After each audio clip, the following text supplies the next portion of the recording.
Neste primeiro episódio da série que trata sobre redes sociais na adolescência, convidamos você a conhecer sobre as mudanças neurológicas e de comportamento que acontecem nesse período.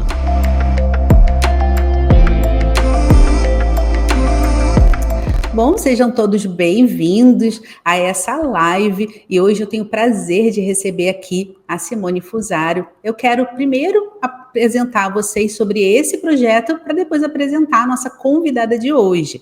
Então, a gente está formando aqui um conjunto de aulas sobre educação na adolescência, para orientar pais, professores, formadores, pessoas que convivem com essas não mais crianças, mas que ainda não são jovens, né? Então, como que é essa fase, como que é essa orientação, o que muda?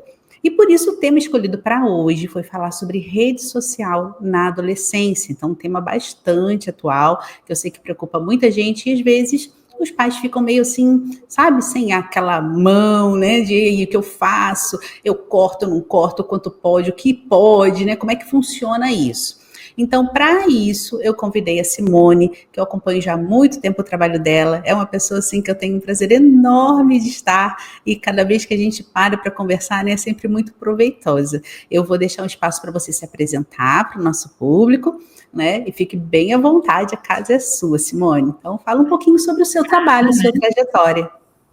Obrigada pelo convite, Patrícia. Realmente, sempre que a gente se encontra, que a gente conversa, é muito bom, né? Acho que a gente tem uma linha muito parecida, né? Então, sempre dá bom resultado. Então, eu sou a Simone Fusaro, eu sou educadora, né? Então, fiz magistério lá nos áureos tempos que existia magistério ainda. Depois, fonoaudióloga e fiz um mestrado em educação, distúrbios da comunicação e um master em matrimônio e família, né? Então, a minha formação toda vai nessa direção do desenvolvimento infantil, da orientação de famílias, de acompanhamento, né, das famílias no processo educativo dos filhos. E eu acho que realmente, assim, além disso, eu sou casada, né? Não posso esquecer desse detalhe, importantíssimo. Sou casada, sou casada há 33 anos, tenho 3 filhos e 2 netos, né? Uma com 2 anos e 3 meses e outro que vai fazer 1 aninho. Então, assim, tem alguma experiência também bem prática na educação, né? E acho esse tema excelente, né? Um tema excelente porque eu acho que realmente os nossos jovens estão muito impactados, os nossos adolescentes, as nossas crianças estão muito impactadas, né, pelo uso das telas. Então, acho que isso é um tema gigantesco, dá para falar, assim, muita coisa sobre isso, né? Mas a gente vai procurar focar aí nas coisas que mais interessam, né, nos fundamentos para os pais poderem ter critérios, né? Acho que é importante a formação de critérios para a gente acompanhar bem os filhos, né, Patrícia? Perfeito, Simone. E eu queria até aproveitar esse gancho, né, para a gente iniciar essa conversa, abordando um pouco dessa questão, até mesmo com base na própria neurociência, que hoje também está tanto em voga, né? As pessoas falam tanto sobre isso. Então, o que ela nos traz sobre essa questão de uso de rede social, de tela e tudo mais, que possa influenciar, né, o desenvolvimento nesse período da vida. Porque a gente já tem uma ideia mais clara que na infância existem uns prejuízos muito grandes em relação, né, tanto aos sentidos, então visão, audição, né, aquele fone o tempo inteiro, né, a quantidade de luz, a luminosidade para esse desenvolvimento dessa criança. A questão neurológica é muito estímulo intenso para um cérebro que está ali aflorando. Mas e quando a gente chega na adolescência? Então, quem é essa pessoa que agora está sendo influenciada, levada por esse tipo de estímulo? Então, acho que primeiro caracterizar isso, melhor dizendo, até para a gente ter uma noção bastante concreta sobre efeitos na própria saúde. Aí depois a gente vai começar a falar sobre outras questões, né, como comportamento e tudo mais. Então vamos falar um pouquinho sobre a saúde. Então é importante a gente lembrar que o adolescente, ele está passando por muitas transformações. Né? Então, eu costumo dizer que o adolescente, ele está passando pela maior revolução, né, que tem no período todo de vida. A gente diz que os primeiros 3 anos se forma a arquitetura cerebral, né, na primeira infância, e quando chega aí na adolescência, tem toda uma transformação de uma criança em um adulto. Então, é isso que é a adolescência, né? Essa fase que vai demandar uma transformação muito grande do ponto de vista hormonal, né? Então, os hormônios começam a se enfurecer no corpo do adolescente, né? Tem toda uma revolução hormonal. A gente tem toda uma transformação do funcionamento cerebral também.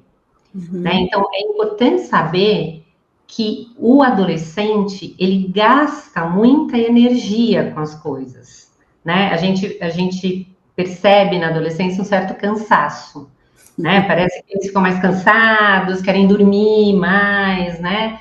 Tem todo esse movimento de você perceber que, por um lado, tem uma energia, por outro lado, também tem um cansaço, né? Que são as transformações que vão acontecendo, né? No cérebro, as conexões que vão sendo feitas, que vão sendo podadas, para que eles possam adquirir novas habilidades. Eles entram numa outra fase do próprio raciocínio, né? Então, eles já têm uma possibilidade muito maior de prever, né? De analisar uma situação, mas, por outro lado, eles ainda são muito movidos por impulsos e por desejos. Né? Então, a gente pensa que a partir dos 13, 14 anos, eles já vão estar mais prontos para o autodomínio. Mas eles ainda passam por uma fase, por um processo de desenvolvimento, onde eles ainda são muito movidos por impulsos e pelo prazer, né? Então, tem essa busca do prazer, e agora com outras habilidades, né? Então, a criança pequena busca o prazer, busca o conforto, aquela homeostase, mas ela não tem muitas habilidades. Então, por isso que, inclusive, as birras e tal. E os adolescentes, não, eles têm mais habilidade, né, para essa busca. E aí, a gente também tem uma fase onde, se eles têm se eles entram nesse ciclo dopaminérgico muito intenso, né, nós vamos dificultando o próprio desenvolvimento adequado do córtex pré-frontal, né? Então, a gente sabe que nessa fase da adolescência, até os 20, 21 anos, é o período de formação, de fato, de uso, né, de mielinização, o córtex pré-frontal, que é exatamente aonde mora, né, o juízo moral, né, a capacidade de decisão, né, a capacidade de fazer análises mais eficientes, mais prudentes, né, e se a gente não estimula esse crescimento adequado, nós vamos tendo esse fenômeno que a gente tem hoje, que é essa adolescência prolongada, né? Então, o OMS vai dizer que o adolescente até 25 anos, né? E de fato, não deveria ser mais, né? Sim, sim. Devemos ter mais esse critério de adolescência.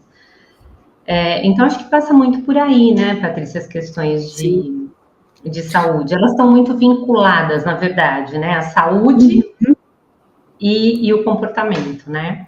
Sim, sim, perfeito, Simone. Até para vocês terem uma ideia, né, quem está nos assistindo, quão importante é essa fala da Simone, né? Então, a criança, por volta dos 3 anos de idade, ela passa pelo que a gente chama de primeira poda neuronal. A poda neuronal é uma especialização do cérebro. Então, esse cérebro começa a entender o que é importante para ele e poupa energia aonde não importa tanto, onde não foi tão estimulado. E aí, quando a gente chega na adolescência, a gente tem pequenas podas, isso é um movimento do nosso cérebro o tempo todo em que a gente está se desenvolvendo.